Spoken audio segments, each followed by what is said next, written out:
if we're all going to be stuck inside and we can't write operas like we normally do, we can't sing the operas like we normally do with an orchestra, we're not allowed to be in front of the audience the way we want to be. If we're going to have to do something really unusual, we want to do it with other like-minded, adventurous people, right? Hello, friends. Wow, you guys.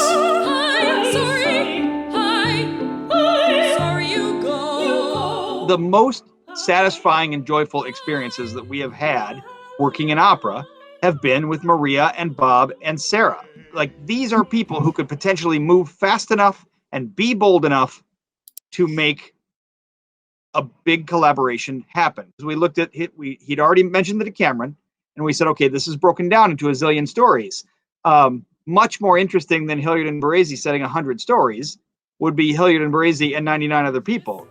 So what if we found more Marias and Bobs and Sarahs? Then make something up, tell us a lie, and like it or not, you all get a try. I don't like it at all. I think every time from now on, I will feel empowered because this group of people empowered each other to just try a 10-minute opera, and we'll go from here. It was, I mean, it's hard to explain how wonderful this was. It's me. Are you face coming from the bathroom?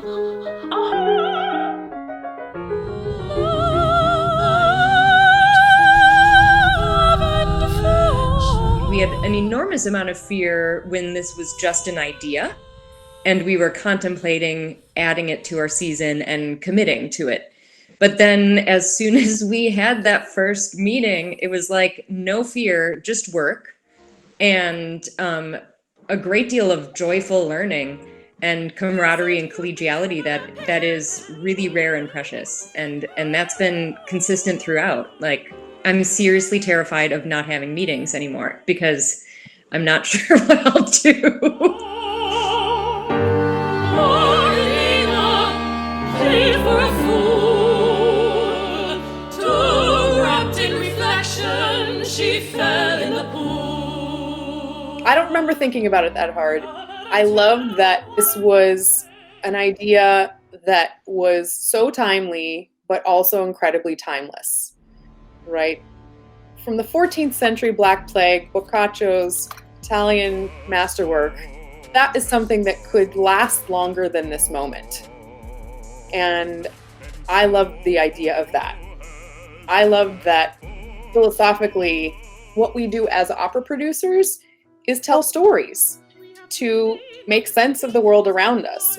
And now especially we needed that kind of thing. Oh, sourdough, a food and a metaphor. Sourdough. This is where the future of opera lies, and this is where the pulse of opera begins. This is the beating heart of opera. It's all over the country. They all have flavors. They all have, I keep calling it terroir, but the flavor of their locality comes out in their art.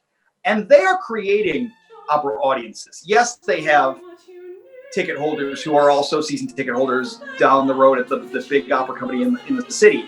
But they also have people who are novices and who get the bug by seeing these shows. And they're doing, you can hear the really exciting and contemporary work that they're doing. So many people find out that opera can speak to the 21st century and have this plurality of sounds and this diversity of creators from companies like the 9 companies in the coalition. Presto, in person, and we'll toss to the tale of how this thing ends.